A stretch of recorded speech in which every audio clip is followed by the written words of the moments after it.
নমস্কার, আমি জয়ন্তী। আমাদের রান্নাঘরে আপনাদের সকলকে স্বাগত। আজকে আরও একটা নতুন রেসিপি নিয়ে আপনাদের সামনে হাজির হয়ে গেছি। একটা নতুন ভিন্ন স্বাদের রেসিপি নিয়ে কিন্তু আজকে হাজির হলাম। আশা করব রেসিপিটি আপনাদের ভালো লাগবে। যদি ভালো লাগে অবশ্যই কিন্তু লাইক, কমেন্ট, শেয়ার করতে একদমই ভুলবেন না। নিজেদের বন্ধু বান্ধব এবং পরিবারের সকলের সাথে কিন্তু ভিডিওগুলি অবশ্যই শেয়ার করে নেবেন। আর যারা যারা এখনও পর্যন্ত চ্যানেলটি সাবস্ক্রাইব করেননি তাদের কাছে রিকোয়েস্ট করব, প্লিজ চ্যানেলটি সাবস্ক্রাইব করে নিয়ে পাশে থাকা বেল বাটনটি কিন্তু অবশ্যই প্রেস করে দেবেন। তাহলেই কিন্তু প্রথম নোটিফিকেশন আপনাদের কাছেই পৌঁছে যাবে। আজকের রেসিপিটা কিন্তু একদম চটজলদি এবং ভিন্ন স্বাদের একটি রেসিপি।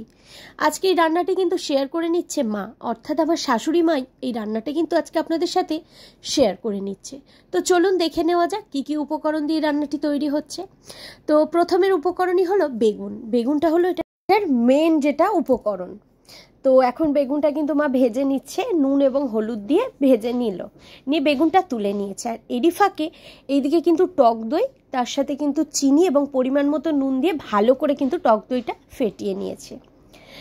তো তারপর একটা ফোড়ন রেডি করে নিচ্ছে। কড়াই দিয়ে দিয়েছে বেশ কিছুটা পরিমাণে আবারও সর্ষের তেল।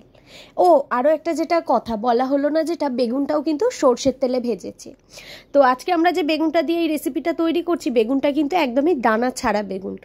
আপনারা কিন্তু চাইলে দানা সমেত বেগুনও ব্যবহার করতে পারেন, কিন্তু এই দানা ছাড়া বেগুনে কিন্তু স্বাদটা আরও ভালো লাগে। তো এইদিকে ফোড়নে প্রথমে তেল দিয়ে তার মধ্যে দিয়ে দিয়েছে কালো সর্ষে। কালো সর্ষেটা একটু নাড়াটালা করে নিয়ে ফোড়ন হলে এর মধ্যে কিন্তু দিয়ে দিয়েছে বেশ কিছুটা কাঁচা লঙ্কা এবং কারি পাতা। এই কারি পাতার সাথে কিন্তু এই সর্ষের একটা কম্বিনেশনটা কিন্তু দুর্দান্ত। তারপরে একটু ভালো করে ফোড়নটা ভেজে নিল। ওমা, চট জলদি রান্না কিন্তু রেডি হয়ে গেল আজকে। আমিও কিন্তু অবাক হয়েছিলাম যে এত তাড়াতাড়ি রান্না হয়ে গেল। হাতে কম সময় থাকলে এবং বাড়িতে বেগুন থাকলে অবশ্যই কিন্তু রান্নাটি ট্রাই করতে পারেন।